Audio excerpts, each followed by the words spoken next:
ಮಾಡಿದೆ, ಕೇಂದ್ರ ಸರ್ಕಾರವನ್ನು ಈಗಾಗಲೇ ಘೋಷಣೆ ಮಾಡಿದೆ 22ನೇ ಇಸ್ವಿದಲ್ಲಿ ಜಾತಿ ಗಣತಿ ಮತ್ತು ಜನಗಣತಿ ಒಟ್ಟಿಗೆ ಮಾಡ್ತೀವಿ ಅಂತ ಹೇಳಿದ್ದಾರೆ. ಅದರ ಜೊತೆಗೆ ಆರ್ಥಿಕ ಗಣತಿನೂ ಆಗಬೇಕು. ಒಂದು ನಮ್ಮ ದೇಶದಲ್ಲಿ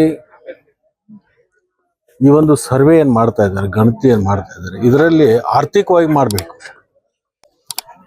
ಒಂದೊಂದು ಕಮ್ಯುನಿಟಿಗಳಿಗೆ ಏನು ಮೀಸಲಾತಿಗಳನ್ನು ಕೊಡ್ತಾರಲ್ಲ, ಅದ್ರಾಗ ಶ್ರೀಮಂತ ಬಡವ ಅಂತಕ್ಕಂಥ ಎರಡು ವಿಂಗಡಣೆ ಆಗಬೇಕು. ಶ್ರೀಮಂತರಿಗೆ ಯಾಕೆ ಕೊಡಬೇಕು, ನನಗೆ ಯಾಕೆ ಕೊಡ್ಬೇಕು? 2A ಚಿಮ್ಮನಕಟ್ಟಿಗೆ ಯಾಕೆ ಕೊಡಬೇಕು? ಚಿಮ್ಮನಕಟ್ಟಿನೂ ಆರ್ಥಿಕವಾಗಿ ಸಬಲರದಾರು, ಲಕ್ಷ್ಮಣ ಸವದಿನೂ ಆರ್ಥಿಕವಾಗಿ ಸಬಲರದಾರು. ನಮ್ಮಂಥವ್ರೆಲ್ಲರೂ ಜನರಲ್ ಕಿಡ್ಬೇಕು. ಅವ್ರವ್ರ ಕಮ್ಯುನಿಟಿಗಳು ಏನದಲ್ಲ, ಬಡವ್ರು ಯಾರದಾರ ಅಂಥವ್ರು ಗುರುಸಿ ಅವ್ರಿಗೆ ಮೀಸಲಾತಿ ಕೊಡ್ಬೇಕು ಅಂತಕ್ಕಂಥ ಅಭಿಪ್ರಾಯ. ಆರ್ಥಿಕವಾಗಿ ಸಬಲರು ಇರುವಂತ ಎರಡು ಹಂತದಲ್ಲಿ ಮಾಡಬೇಕು. ನನ್ನ ವೈಯಕ್ತಿಕ ಅಭಿಪ್ರಾಯ, ಜಾತಿ ಗಣಿತ ಜೊತೆಗೆ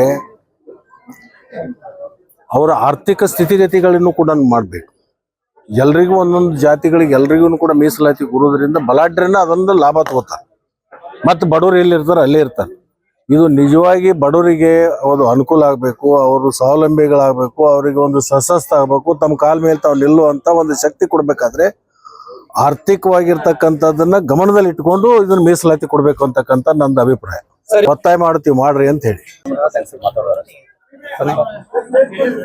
ಅದ್ರ ಬಗ್ಗೆ ಚರ್ಚೆ ಮಾಡೋದು ಅನಾವಶ್ಯಕ ಅಂತ ನನ್ಗೆ ಅನ್ಕೊಂಡಿದ್ದೆ.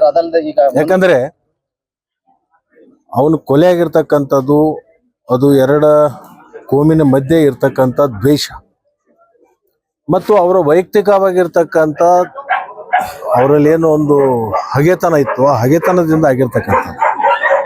ಅದರಲ್ಲಿ ಬರೀ ಒಂದೇ ಕೋಮಿನ ಯುವಕರು ಕೂಡಿ ಮಾಡಿಲ್ಲ, ಎಲ್ಲಾ ಕೋಮಿನವರು ಕೂಡ್ಕೊಂಡು ಕೊಲೆ ಆಗಿರ್ತಕ್ಕಂಥದ್ದು ಇರೋದ್ರಿಂದ ಅದನ್ನ ರಾಜಕೀಕರಣ ಮಾಡಿಸೋದು ಅವಶ್ಯಕತೆ ಇಲ್ಲ ಅಂತ ನಾನು ಅನ್ಸುತ್ತೆ. ಭರತ್ ಅನ್ನೋರ್ನ ಏನು ಹಿಂದೂ ಕಾರ್ಯಕರ್ತಿದ್ರೆ ಅವ್ರನ್ನು ಕೂಡ ಫಿಕ್ಸ್ಡ್ ಡೇಟ್ ಫಿಕ್ಸ್ ಆಗಿದೆ. ನೀನು ಹಿಂದೆ ಬೇರೆಯವ್ರು ಏನದು ವೇದವಾಕ್ಯ ಅಲ್ಲ ಸರ್, ಈಗ ಏನ್ ದೇವವಾಕ್ಯನ ಆಗ್ತಾರೆ ಯಾರು ಅಂತವೆಲ್ಲ ತಲೆಗೆಡಿಸ್ಕೋಬಾರ್ದು.